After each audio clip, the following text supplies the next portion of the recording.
let's talk about AEO. Maybe that will help us fight that. So basically, we can go to the next slide.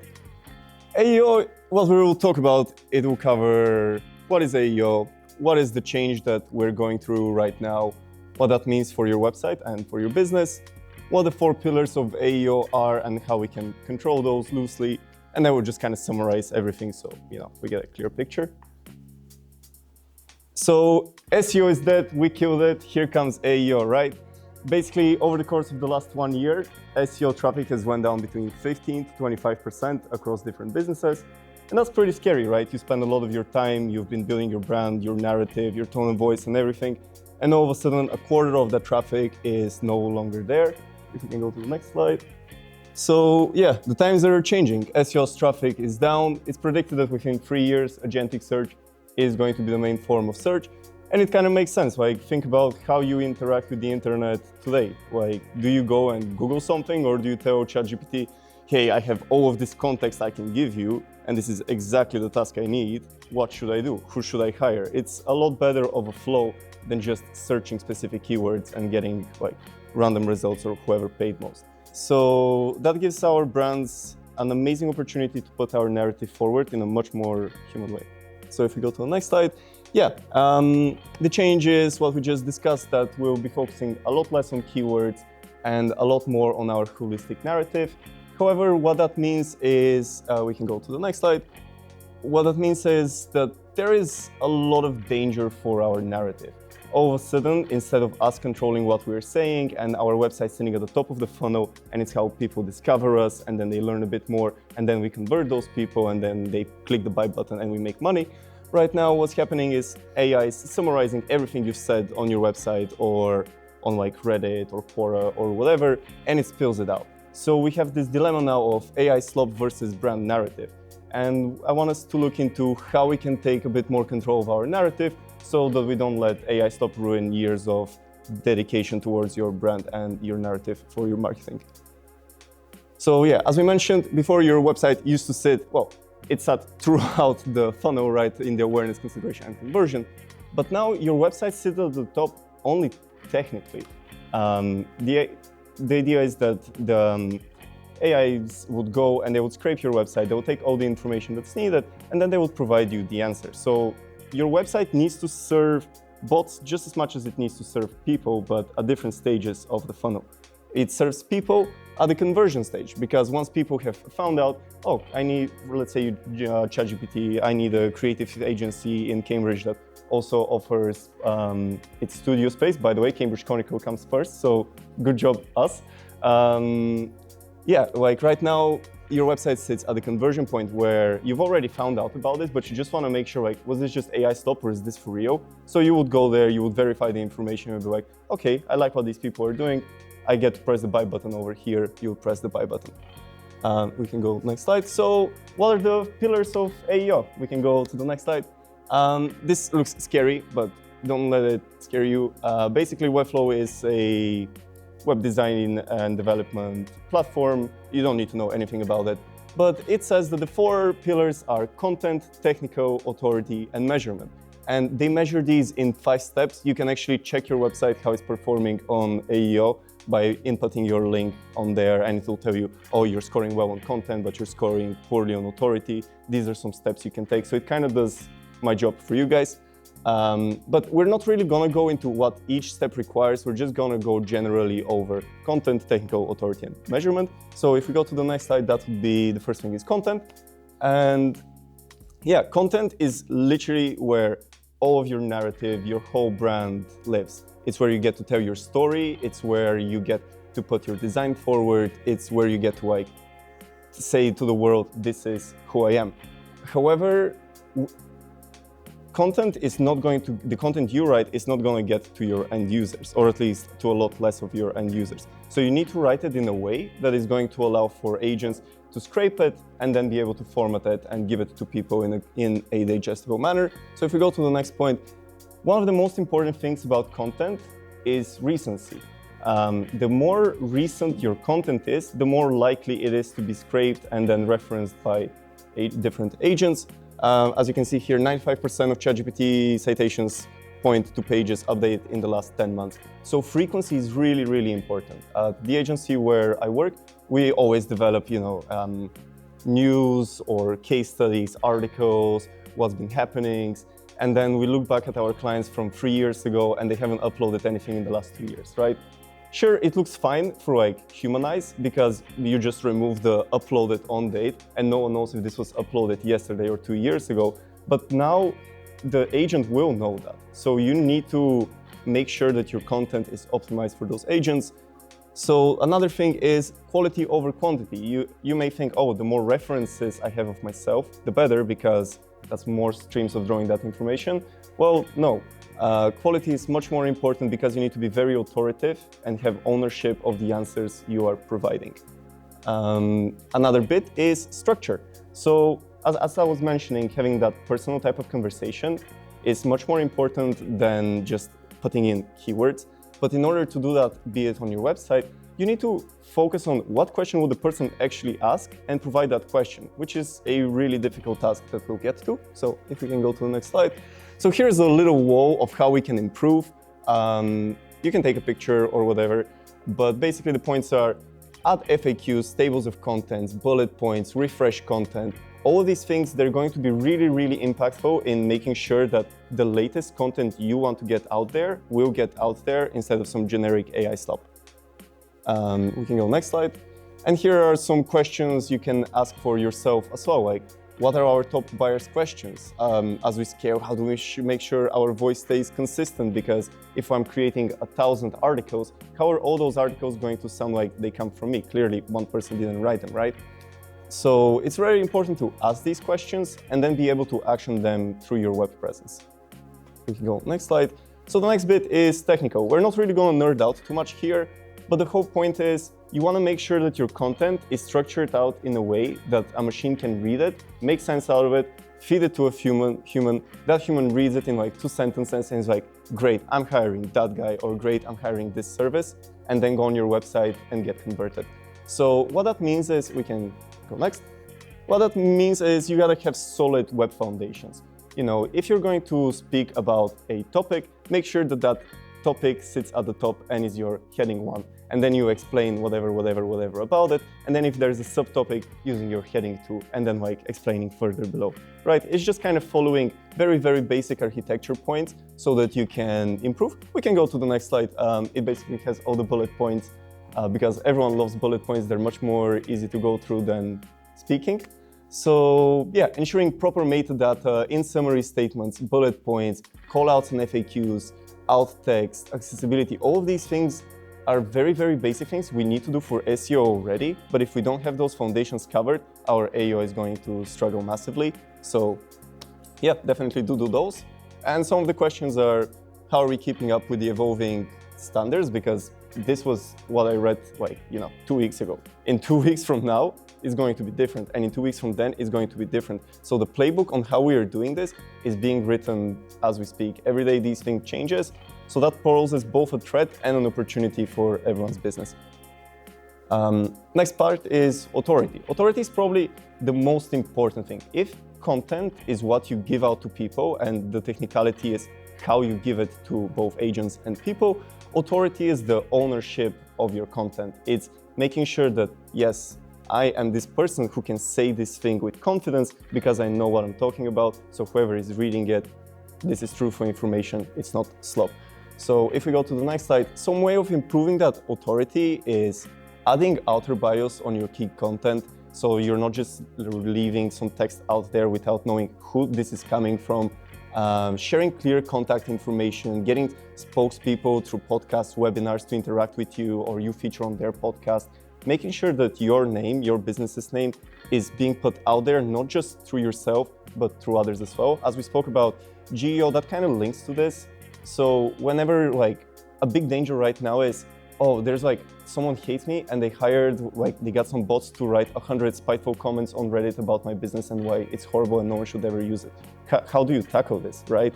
How are you going to get more than 100 people to say that your business is great and it's not horrible, right? So what you need to do is get real people on many platforms and have a variety of voices coming in and speaking about who you are to reinforce you and your brand. And some of the questions you can ask yourself are, how can we engage our community partners? What unique expertise or perspective can we offer in those areas? So another thing that I kind of missed out to talk about is, for example, you're a creative agency. Something that's great to do at the end of the year is what Spotify does with their wrap, right? Just say, what worked in branding this year? Make an article about it. Say, these are the things we discovered worked best in this quarter, in this year. And that way you get to have authority over questions people search. So when they ask on ChatGPT, like, how do I make my brand campaign be awesome and be the best one in Cambridge? They would see that it references you because you have that voice. And then they'll be like, oh, let me see who those people are. And you increase your chances of being hired as whether a freelancer or a business. Next up is measurement. Measurement right now is really difficult because there is no tool that helps you do that. So you're kind of on your own, like the lonely cowboy. Fortunately, Webflow, which is not sponsoring this talk, they are releasing a tool that will be helping out with that. It has a bunch of other features that will make life allegedly easier in the AEO era. So right now there isn't much you can do, but what you can do is you can keep track of where your traffic is coming from. If your traffic is coming from ChatGPT, cloud, etc., that's great. It means that you're successfully converting those people. They're not reading AI stuff, they're actually reading your narrative. We can go to the bullet points. So yeah, you can then also test for yourself. Put yourself in the shoes of your clients and ask those questions to the agents. See what it comes up with. Does it mention your brand? If it doesn't, what can I change to make sure that this actually comes up? Alternatively, you can review the outputs that come out when your brand is put out there, because sometimes it will mention, for example, Cambridge Chronicles, but it may say something that has nothing to do with what Cambridge Chronicle actually does, which is where recency and authority of your content comes really to play, because that's how you take control of your content and you make sure that what your business actually is what actually gets out there instead of some generated mumbo jumbo. And yeah, we can skip this slide. We kind of went through everything. So what it really means is that your brand now needs to be more human than ever. You need to speak often about your brand. You need to speak about it in a human way. You need to take ownership of it. And once the tools come so you can measure properly, then you can start putting the metrics in. However, a thing about metrics is if a metric becomes the goal, it's no longer a good metric, right? So you need to make sure that you're measuring for the correct things, but you're not focusing on, oh, I need to have like 40% conversion, otherwise I'm failing. No, you need to make sure your business is doing well. At the end of the day, that's the goal. And yeah, if we go on the next slide, thanks for your time, and we can connect by scanning these QR codes. And if you have any questions, I'll be happy to answer. Yeah? So, this kind of question about something that someone asked me in the audience about the fact that why can't I just use bots to optimize my SEO or AEO, whatever it is? Yeah. And my second question here is about the human side of things that you mentioned. How do we ensure that? Okay, let's go from the first question first. So how do you generate like all of those people to comment on you, and like if someone just gets a lot of bots to do it? There isn't much you can do against that right now, other than trying your best to put your voice out there. And also, AI content is very AI written for AI bots, right? So if it's natural human language that gets out there, that is going to be prioritized over AI slop. So having those genuine link backs is going to help your brand a lot, as well as owning your narrative and making sure it's coming from your side. But you can also go in the comments and just correct people. If someone says, Zdravko did a horrible presentation today, Zdravko can go there and say, well, I don't think it was that bad. He covered these points well. And that is going to help because the voice is still there. It's in the comments. As long as it's consistent with your branding, it should work. And what was your second question, sorry? Basically, how do you balance between chasing vanity metrics but also being human? Yeah. How do you balance that? That's a really good question. And this is going to be one of the things that's going to be hardest in the AEO era, where we want to make sure bots can understand what we're putting out there. So as long as we follow the technical as long as we follow correct technical frameworks and our content is digestible, e.g. we have a question and then we have obviously an answer below it, that is going to help a lot. And in the answer below, you can be as human as you want with what you're saying. Just don't use a lot of jargon. I think there was a point there about first score. First score is just like how complex whatever you have put out there is. And the trick is, the dumber it is, the better. Because if it's super complicated and you're using all the sophisticated words, no one's gonna understand what you're trying to say. So you need to speak in a way that you would be understood. So I guess to summarize it, it would be following correct frameworks, making sure that you ask the questions that people would actually ask, setting those up either as your heading or as your FAQ question or as your call out, and then explaining below that with, once again, human language to the answer. Do we use the same tools that we were using for SEO? For example, if it is SEMrush or if it is Google Keywords. So are you saying that now that we're doing AEO, there needs to be more tools that are targeted towards one particular kind of AI? Yeah, basically, before it was like we want to rank highly on these specific keywords because that's how people find us. Now it's we want to rank for these specific prompts, but everyone prompts differently. I prompt differently than you do, right? So right now it's a lot more diverse. So there isn't still tools that comprehensively cover that. They are being worked on, of course. But what you can do is just experimenting on your own. Of course, go into incognito mode. Like if I don't go into incognito mode and I prompt anything, it's always like, if I Google like ChatGPT, what's a good web designer in London? It always says, oh, Zdravko is fantastic. And then if I go into incognito mode and I ask it, I never get mentioned, right? So always make sure to go into incognito mode so that it doesn't have that prior history of who you are and like what do you usually look for. Yeah? No question on structure. Mm-hmm. So to what level do the modules like scrape? Let's say you got then media as well. So let's say you got a landing page, right? Yeah. So I'm searching, is it better to have all the information about your website on the landing page? So the pages that have the most traffic is the pages that would get cited the most. So stuff like your homepage, service page, and like your top ranking case studies are the things that are going to get the most attention. So those are more likely to be referenced. So yeah, do focus on your key pages. But even if you have like a lot of random bespoke pages, so you have 1,000-page website that no human eyes are ever going to go there, that's fine because that's still going to get read by the agents and give you the advantage there. So do focus on the key pages and make sure that your content is always up to date there. You have your schema up there, you have your NLM and all of those things. But it's fine to have extra pages that can be super, super niche so that they answer exactly that question. Yeah. Like, how would you communicate this to a model? Let's say you offer a photography service. Mm-hmm. That's like photography. And sometimes people get like it's like text. So do you need to have more text? Like let's say if you're a photography service, we'd have like pictures on a landing page. Yeah. Yeah. Text at all. This is quite a problem that happens quite often because like your brand is not just your tone of voice. Your brand is your assets, it's how you use design, your colors, your typography. It's a merger of all of those things. And yes, sure, text is what gets fed to the AI agent, but at the end of the day, it's your holistic brand that converts people at the end of the funnel. So you do want to find that balance, and the placement of the text on the page is not as crucial. As long as that content is there, it will be scraped.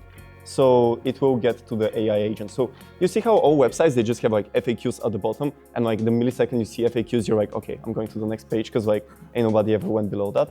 So in the same way, the bot would go through those. So you can fit more contentful bits in terms of copy further down the page, so you can still put your photography forward because the content will get scraped. And then the person will be like, oh, okay, he has great photography. Let me go and find out like what he does. And then when he lands on that page, you want to make sure you have optimized for that conversion moment. Another thing is you can alt tag your images. That kind of falls within correct frameworks as well. But just putting good alt tags on what this image is. For example, you took this picture, you would say black and white picture taken in Brighton, expressive, emotional, etc., right? Exactly, being descriptive in things that are not for human eyes. And when presenting for human eyes, presenting it with the best design you could possibly produce. Yeah? I think a moral question. I don't know what kind of websites you design. For websites that make money through the traditional web advertising model, like news who need to get Google ads to make money. Yeah. How do you feel about that shift from, because a new Cambridge news won't get any money from being surfaced in a Claude or ChatGPT prompt. How do you feel that's going to change the industry in a broader scale, and you think it's fair, and you think it's because it's interesting that the companies like Anthropic and Google and OpenAI are going to have such control over what is presented to customers. Yeah. Do you think that's scary? Do you think how's that going to change the industry? Okay, that's actually a really, really good question.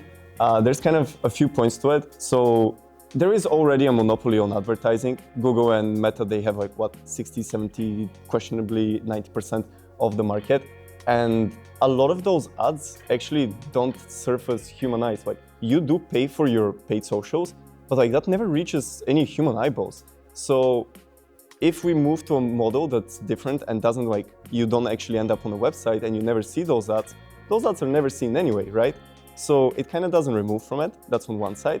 The other side is, personally, I hate ads. Like you go on a website and there's like 15 ads on the site. A subscription-based model is a lot, as a designer, a subscription-based model where you don't have ads just feels a lot nicer. Another thing is, in terms of the potential monopoly that those models would have, they would also have the opportunity of doing what Google is doing right now and prioritizing certain businesses on top of others when you search for SEO. Like, I think the other day, I don't quite remember who I searched, but let's use like Patagonia as an example. I think I Googled Patagonia jacket and you just put North Face up there, you know? So you already have those issues in play. So I don't think those issues are going to necessarily change the whole structure of how this business works.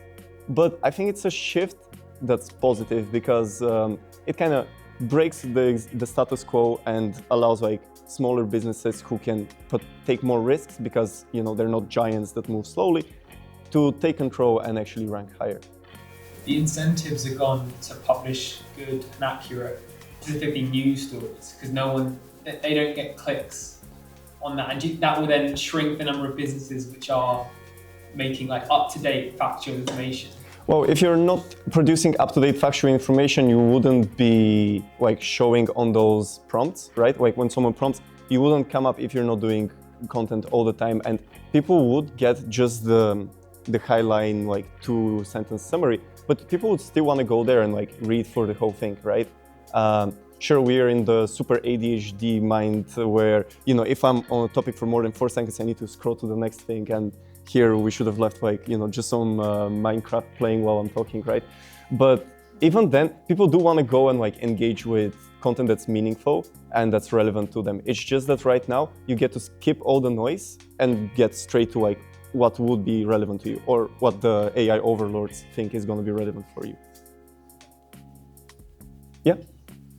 Weirdly, my web designer got in touch with me this week and said, we've got an offer, we can move all your website because SEO is dying and you need to move to AI.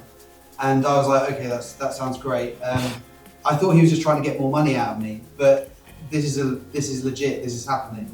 Yeah. As we're speaking, like the research is that 15 to 25% across like different businesses, like they're just losing the SEO traffic, right? So it's not so much that you need to completely rebuild what you have. It's just making sure that what you have works well in feeding the AI models. So making sure you have the correct, like the same rules that made your SEO be good is what's going to make AEO good. It's just that you need to be really, really on top of it. It needs to be recent, it needs to be factual, it needs to be cited, it needs to be referred back to, all of those things. They are relevant for SEO, but they're really, really clutch for AEO. And I don't think he was just trying to take more money from you. There is indeed going to be a lot of value. Yes. SEO agency industry, like dead. Most SEO. Not dead, dying. Dying. Most partners that I work with in the SEO industry are moving to paid or other forms, Yeah. right?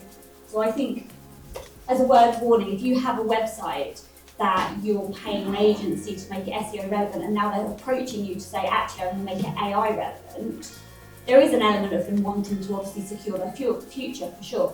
If you can't physically take control over your website and deliver relevant, up-to-date content regularly without paying a retainer, then it's never going to work for you, because ultimately you're not going to meet those benchmarks. I just think in this world we're navigating as marketers or as small business owners, I think it's really important that you are empowered to be able to do that yourself to an extent. Of course. That's the nature of the industry that we're moving Yeah, if you have to be reliant on like getting developers or designers such as myself to like do fixes on your website, that's pretty bad. Like it puts you in a position where you're dependent on another entity to do something. So you want to move fast. Well, you move fastest if you're moving in-house or yourself. If you're reliant on third-party people, you're always going to move slower. A lot of the modern tools for like web design and development, they have like really strong CMS collections that allow you to like take control of your content, like do all of those things by yourself. So if those are set up properly, you should be able to do them, but there will still have to be adjustments made. And right now there's opportunity to automate a lot of the things. For example, AOM schema, super nerdy. What basically it means is it scrapes your page and it says, okay, we have a hero section, then we have an about section, and then we have a news section, and in these news sections there is news 1, 2, 3, 4, right? And it just tells AI models like, this is how this website is built to make it a little bit easier for them. Let's say you upload a new news article or you like shift something on top of something else, so it changes how the schema markup is. That is pretty bad because then the indexing is not matching what is actually out there. So you would need to automate how your schema gets updated. Fortunately, Webflow offers a service for that. So, yeah. Did that kind of answer your question? One last question, and then we wrap it Uh, Yep. There's like, how long, let's say your website's got a lot of videos, like images on it, or embedded links, how long it takes for the website to load affect this? Yes, very much so. Performance, authority, and all those other things we spoke about, everything is really, really important. Because if your performance is slow, and let's say you have a lot of content that's hidden behind some JavaScript and it's waiting on an interaction to be revealed, that content is not immediately available for the bot to scrape. So it's just going to continue the parsing and get to the next section, right? It's okay to have embedded links, but like heavy videos that require a lot of loading, it's not great, especially if they're set up as background videos. If they're like a link that, you get to click and then it opens, it loads, it plays, that's fine. But if it's like a background video and it's like, 50 megabytes and you open the page and you're sitting there on a gray screen, that's going to be bad for humans and for bots. Amazing, thank you. Thank you.